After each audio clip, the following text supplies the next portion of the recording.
Welcome back, everybody. I'm here with Ross Pendergrass of the city of Greenbrier, Tennessee, a brand new grade 4 operator and a operator of a sequencing batch reactor wastewater treatment plant, which is the topic of conversation today. Welcome, Ross. Thanks for joining me. Thank you for having me, Mr. Sean. I appreciate you having me on. Absolutely. So before we jump into sequencing batch reactors and all those things, tell not just me, but everybody out there who you are, and what's your background. Been working at this plant for 7 years now. I'll be 8 in March. Came here I used to work for the railroad for about 5 years and wanted to have a family and enjoy the family life. Friend of mine that used to work here actually said they had an opening, and I said, whatever it is, I'll take it. And he said, it's at the sewer plant. And I said, that's fine. And came down here. And from just about the second I walked in the door, I've just been in love with the job. Work with two other good guys here that's helped us along the way to get where we're at. And it's just a great place to work. Awesome. And you're a brand new grade 4, right? That's the highest level in Tennessee? Yes, sir. Yes, sir. Excellent. Congratulations on that. Very good. Thank you Okay. very much. So let's jump into sequencing batch reactors, which is, I'm sure, why a lot of people clicked on this video. And by the way, everybody, Ross has been very, very generous with the images from his plant. We will be doing overlays during this. So when we talk about certain processes, he has given me video to put over and you can see what he's talking about. So thank you for that, Ross. That was very generous. Yes, sir. My So pleasure. let's start with question number one. What made your facility choose SBR as a process over a traditional continuous flow wastewater plant?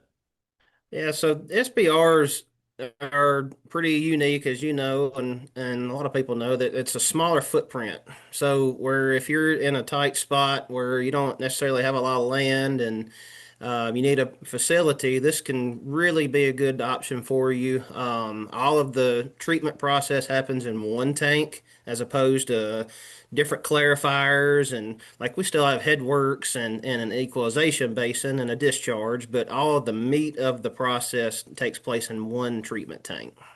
Very cool. So it's mostly like a real estate kind of conversation. Yes, and the flexibility, and hopefully we'll get into that later, but just the flexibility of an SBR is awesome. I love it. It's a great process. Very cool. Very cool. Okay. Well, and then so talk to us about the process. Take us through. What is the SBR process? Okay, if you can bear with me, I've got some notes, so I may Sure. talk for a little while. I'll cut me off Please if you want to, go for but it. No, no, that's what we're um, here to listen to you. Not everybody gets all the opportunity in the world to listen to me. Let's listen to Ross today. the process, you have different phases within the process. So you start with mix fill, then you have react fill. Those are your two phases that you fill the tank with. Then you have a react phase, a settle phase, and then a decant phase. So I'll start with the mix fill process. That is like on our system, that is process number one. We start with mix fill. So you're filling your tank up with, we have two mixers in our tank. We have two mixers with an impeller that stir up the solids from the bottom and kind of just agitate the surface and kind of helps kickstart the treatment process. Um, and really what it looks like you're doing, like, because it follows the previous settle phase. So your tank is nice and clear and settle and decant. And it's pretty cool when mix first starts, you'll see the solids being drawn up from the bottom. It kind of looks like a horror movie. You know, it's kind of just coming up, coming up, and you see it. But it's basically it's considered an anoxic phase in the process, and you're really trying to start and help with that phosphorus treatment. And then you have react fill, where this is the first time that you're introducing air along with your mixers in the process. So you're allowing those bugs that need that air, need the DO to come up and everything. You're really agitating the surface. I kind of tell people when I bring them down here or talk about a process, it's kind of like when you were a kid. Hopefully you were a kid doing this, but you got a straw and you put it in your chocolate milk and you blew bubbles into it. That's what it looks like. So you're really getting a lot of DO from the blower coming into the tank and introducing that DO. Um, you've got two different types of aeration modes. You either have a DO mode or a time mode option. The DO mode, you you rely on DO probes that are in the tank, and you have certain set points. Like our set points are 2 to 4 milligrams per liter of the DO, and the VFDs will keep it, or whatever it is. I guess it's VFDs will keep an eye on those DO levels. Once that level gets below that desired set point, it'll tell the blower to kick on, kicks the blower on. And then once it gets to that threshold of the 4 or whatever your set point is, it'll tell the blower to kick off. So, and to kind of get in the weeds on that, you also have different cycles within your aeration phases. So, like for example, when react fill starts, you'll start in cycle 1 for aeration. So you can set like 40 minutes on and 15 minutes off. So during that 40 minutes, you'll have the blowers will have the potential to come on and off. And then for that 15 minutes at the end, no matter what happens, those blowers will stay off until cycle 2 starts. And then you'll keep going down the cycles. Um, so after the react fill process, then you have react phase. Now, react phase, you're not filling the tank. Your tank is done filling for that particular round of the cycle there. React, you just do the same things you were in react fill. You're just not filling the tank. Um, so then after the react phase, then you have settle. Settle is just like it sounds. Everything stops. You settle the density of the solids. You're hoping you want it to go down to the bottom of the tank. It's heavier than the supernate. So in theory, your blanket, as most people would know, your solids are going to be settling to the bottom of the tank. Usually for us, it's about, I'd say 3 feet, give or take, of a blanket at the bottom. So like with our tanks, we've got 20-foot tanks or 20 foot deep. So we would typically see in a fill cycle, we probably get up to about 14, 15 feet. So we're hoping for about a 3 to 4 foot decant. And so that brings up the decant. You want to get your clear supernate out of the tank and get that level back down. So the decanter, it's called a decanter. Ours, we have 2 mixers in either one of the sides of the tank, then we have a decanter in the middle. And the way I like to describe the decanter is the decanter reminds me of Pac-Man. Okay, and opens and closes. So the decanter mouth will open up. All that supernate that's sitting on top will just go right into the Pac-Man and go out the decant line and goes into our equalization basin. And then also, we have a decant idle, which if you have set points for your footage in your tank. So like ours is, I think 11.5, 11 foot 5 is our minimum tank level. If your decant gets you down to that minimum tank level before your tank is ready to begin the next cycle, you will just decant idle. Your tank literally just sits still and waits because you're also working in conjunction with other tanks. Like we have 3 treatment tanks. I'm sorry, I hope that's not confusing, but we have 3 separate treatment tanks, SBR tanks. So they work in sequence with each other. So if that other tank needs to fill for another 10 minutes and you're done decanting, it's going to sit in idle and wait for that other tank to finish filling until it starts that next process. Very And then cool. and then the decant, I'm sorry, the in Yeah. the decant is also when we sludge waste into our aerobic digester. Very cool. Now that makes sense. And so the big missing piece, well, it's not really missing because your process is different, but the missing piece from those who are used to a conventional activated sludge is a return activated sludge line. There is no Right, RAS line because there's nothing to right, return because it's all in one tank, right? So right. you sit, go ahead. I was going to say our return, we consider our return is what solids we leave behind in the tank. Yeah. Okay. Whatever we don't waste, we consider that to be our returns. Gotcha. Gotcha. Okay, cool. And so for those of you who are trying to imagine this, and I've at this point put some pictures over the video, but I always likened an SBR to having an aeration basin and no clarifier, and you just kick your blowers off and you let it settle and you pull the water off. I've worked in an SBR before, not at your level, and it was industrial, so it was very small. Okay. So it was at a winery, so it was just kind of Oh, like cool. it was quite small, but it was very Yeah. interesting. Now, you mentioned something interesting, which was your phosphorus removal. And this was not on the list of questions, but I'm curious. You're doing biological and chemical, or just biological phosphorus removal? Yes, both. We Both. introduced PAC, was it polyaluminum chloride? I Okay. think is that's the acronym for that. Okay. We introduced that in at the end of the react phase and give it a chance to kind of mix and then kind of help with that phosphorus removal. Okay, very cool. Because you mentioned an anoxic zone, and so that triggered a thought in my mind. And I did a video on the Bardinfo process, which is an Hmm. anaerobic setup. But Right. but actually, fourth wall stuff. Before I did that video, a colleague and I were debating actually the Bardinfo process, and he was like, "No, you don't Hmm. need an anaerobic zone." And I was like, "Yeah, you kind of do for this particular thing." So I actually made a qualifier for his benefit, which you can have phosphorus removal in anoxic environments, but for what I was Right. trying to talk about, anaerobic was best. But for you, do you guys And ever go that's anaerobic or do you just stick anoxic? not anaerobic, and that's the cool thing. That's what I was getting ready to say too, is once we get done with the react phase, air will not be turned back onto that tank until that next following react fill phase. So you're really getting, like at our plants, around like almost 3 hours with Wow. no aeration. So you're really letting those DO numbers kind of fall, and we believe that helps us with our phosphorus removal. Sure. And nitrification and Right. denitrification. Yes. Yeah. Yeah. Do you ever Denitrification. Yes, sir. sorry, did you ever experience the sludge blanket rising in that tank, floating? If you got some wood to knock on, no, not in a long time. Not in a long time. If everything's going good, then like we've got so much. We have so good at denitrification that we leave our settleometer test overnight and just to see if they'll denitrify, and they'll stay low and hard for Awesome. 2 or 3 days. Wow. That's So great. That's yeah, perfect. yes, sir. So how do you control aeration during the react phase? Do you kind of mentioned timers and DO probes, but what's your bread and butter there? So we have extremely tight ammonia limits.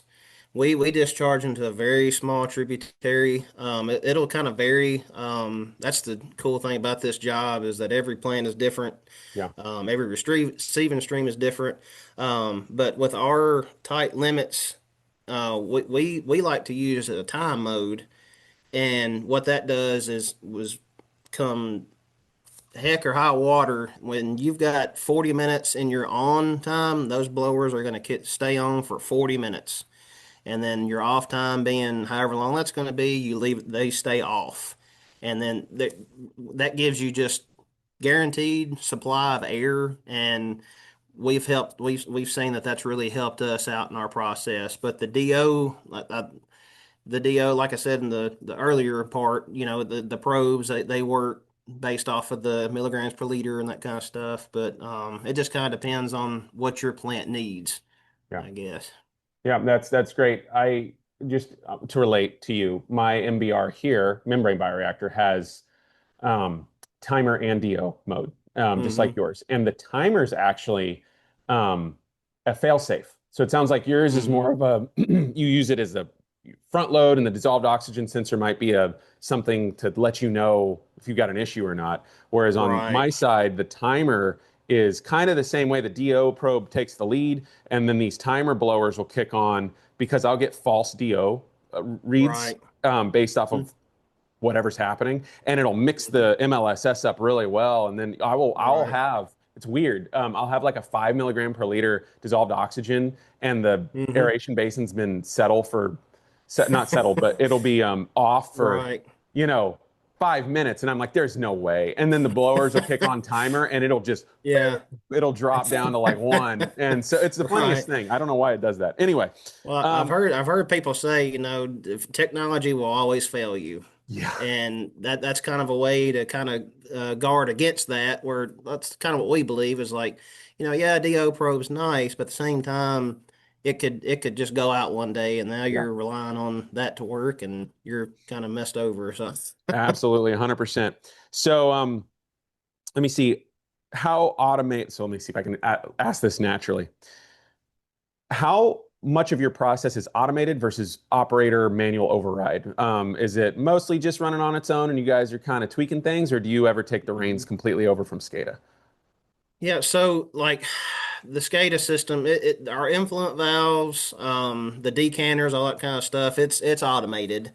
But our SCADA system, we have HOA switches, or manually we can flip them to close or open, whatever we want to do. For the most part, just about everything is automated. But the good thing about like our plan is it really offers flexibility. So like we've been getting a pretty good amount of rain here the past couple of days. So if we need to go in and shorten our cycles up, or if we need to maybe, hey, the plant's wanting to settle. So a prime example, like there was a big rain event that happened, and our tank was needing to. It was almost going to be in storm mode, and one of our tanks was in settle at like 13 feet. Well, our tank is 20 foot high, so instead of decanting that time, we just shut the decanters manually, let that tank fill up, put it under aeration long enough to give that other tank a break, and then we could reset the plant to where that tank that was supposed to decant, we just kept filling it up. And that way, that other tank that was getting pretty full, it could go ahead and go to the settle and then decant while still getting that treatment and putting out good water. So I would say most of it's automated, but when stuff really needs to be addressed, we have the ability to manually take over. Yeah, no, and those of you out there, first of all, he mentioned something called an HOA switch, which I've never talked about on the channel. It means handoff auto. Auto is skate is in control, off is obvious, and hand is manual override. All right. It should be a MOA, not a HOA, a MOA, manual, because everybody's like, what is Right. hand? And I couldn't tell you, I'm He's sure right somebody's, here. yeah, that's what we're doing. That's a good, I've always like, why do we call this hand? And, the other thing is, you mentioned, when things get kind of squirrely, my GM he says, like, our job is like this. And what he means is, like, okay, it's fall, there's no rain, the tourists are gone. I'm going to mop the Hmm. MCC floor for the third time today because Hmm. things are neat and tidy and my paperwork's done. And then there's Right. that storm Yep. where, and then guess what happens during the storm? Somebody rolled a fire hydrant, and then somebody over here, the lift station's all hung up. Everything Yep. happens at once, it seems like. So yeah, no, I get it. Um, and you just talked about, okay, so we just talked about how you adjust your SBR for wet weather events and sudden high Hmm. flows. Unless you want to say something else about that, I can ask that Uh, question. yeah, that's basically it. Just like Okay. an example, like I can give an example of like shortening the cycles. So we talked about at the beginning, the mix fill and react fill, all those phases. What we found is we take out mix fill when we need to shorten the process and increase our cycles during the day, because we find that the mixtures are running during react, fill, and react anyway. So we're losing an hour of filling. We're taking that hour away from the tank filling, and we're really just focusing on aeration. Okay, settle, decant. We're getting good treatment. Ammonia levels are good. Everything's good, and then we're going to start the process over again. Well, that's really interesting you just mentioned that because I was in my mind thinking, when do they denitrify? It's during mix fill, isn't it? Because you're Yes, not aerated, but denitrification. Right, denitrification and then settle and decant. That air's off, agitation's off. You're letting that denitrification happen then. got it. Now, what's your strategy for controlling MLSS and wasting in your unit? Well, how do you in your plant? How do you determine it's time to waste? So we waste at the end of every decant. So every cycle, unless we turn either the SCADA to 0 minutes or we actually flip that HOA switch to off, we will waste every cycle. So we have a little spreadsheet that we run that kind of keeps up with our weights, and we calculate that. And what we found that's helped with our nitrification or our nitrogen limit, that to bring it down, we've started keeping our MLSS at around 2,800 to 3,000. Over the past year, we've ticked that up to close to 4,000. And the thinking is like, to help with the nitrification cycle, you increase your RAS to increase the time in the site and the plant. The only way that we can do that is hold on to those solids in that tank. So when we went up on our weights, we noticed our nitrogen levels really starting to drop.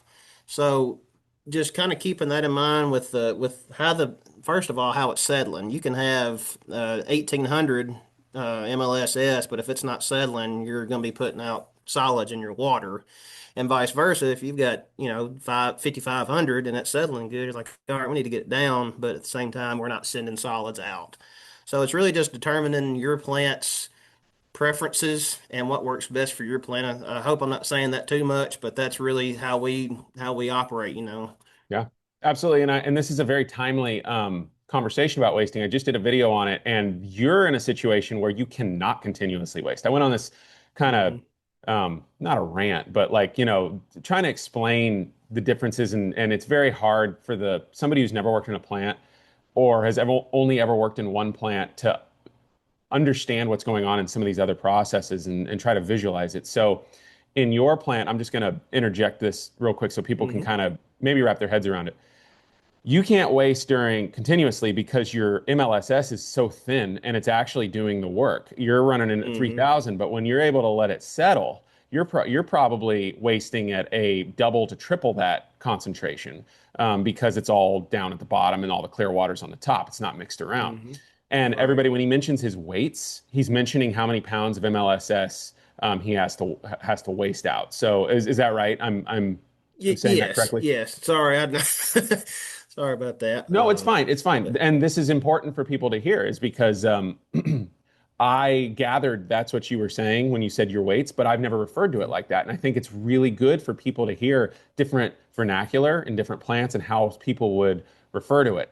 I had my very first chief operator was very technical about his verbiage, and that's probably why I am too, is I get very technical. mm-hmm. He took issue with people calling it the bugs. No, they're not bugs, they're microorganisms. And I respected that Right, because it's like, yeah, I right. get it.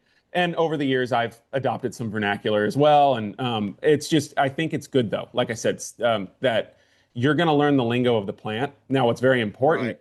is that lingo does not always translate over to the tests. And so you Right. got to also know the trade names. And just quick anecdotal story. When I worked for state parks, I was going for a skilled laborer job. I had to know like chainsaws and all these things, blah, blah, Hmm. blah. And it was an in-person interview where I was going to actually be talking to a panel. And one of the workers was mentoring me and trying to get me coached for this. And I said, "Oh yeah, yeah, when I'm cutting down uke and da da da da." And he goes, "No, eucalyptus. There, don't say uke. Like you can't use the slang." But so anyway, Right. there is a thing there. So anyway, I just wanted to throw that in there. And we So call that speaking the language. speaking the If you can language, that's speak the right. language, then you're in good shape. That's right. That's right. It's a whole lexicon to it. So what Absolutely. advice would you give to operators running their first SBRs? I would say keep your eyes and ears open.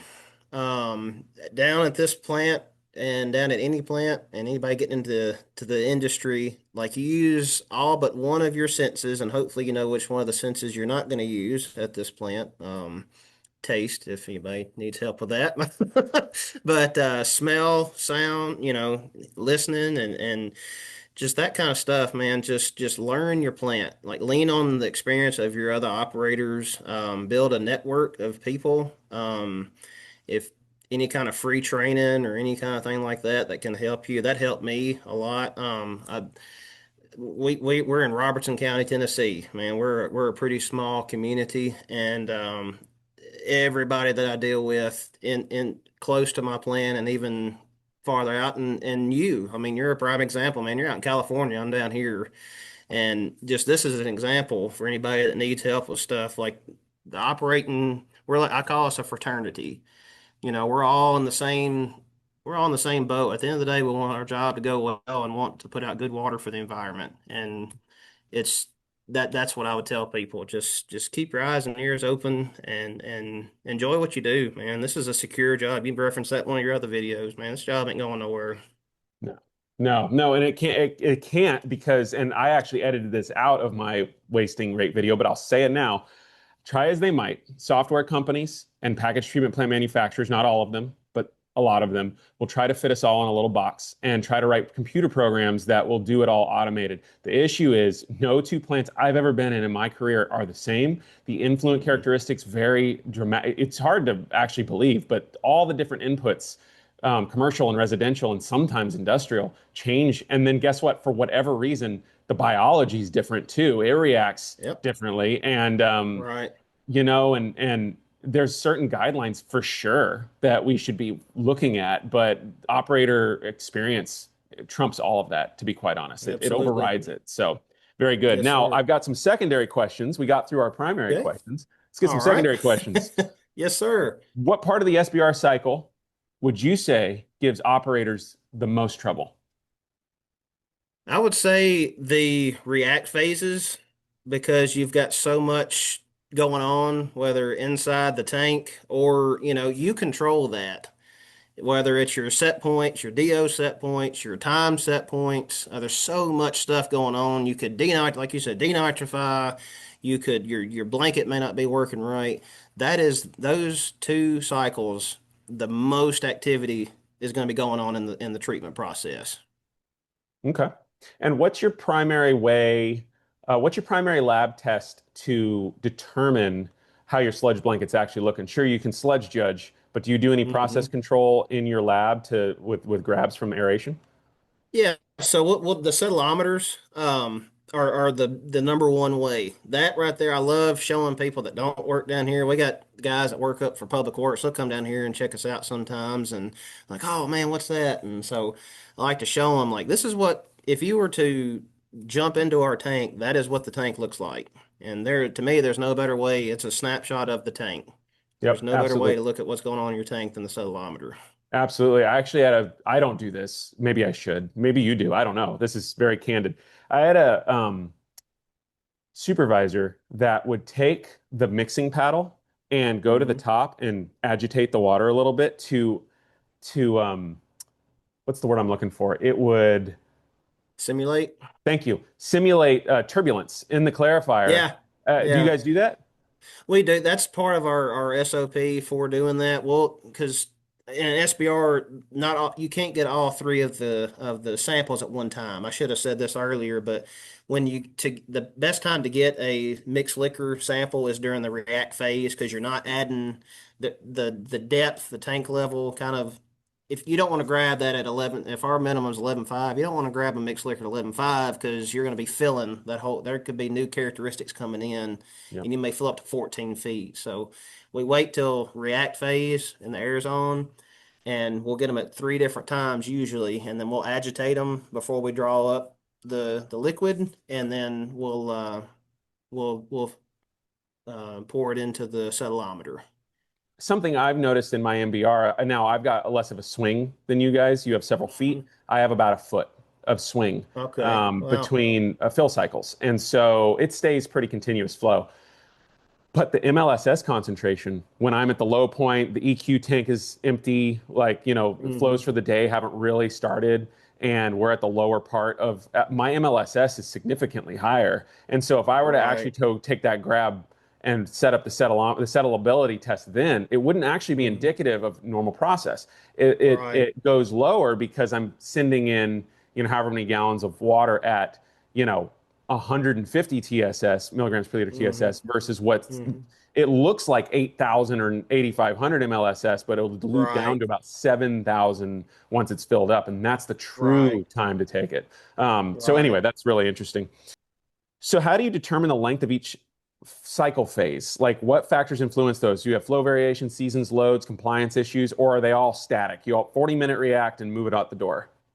Yeah, so when we first got the SBR, we had just recently kind of had a renovation. I think it was 2016. I got down here in 2018. They were just finishing it up, and the company they set their set points when they set it up, Yeah. and then over the years, that's again the good thing about the flexibility of an SBR. Man, it's like you know what, we need a little bit longer settle time. We're sending out some solids.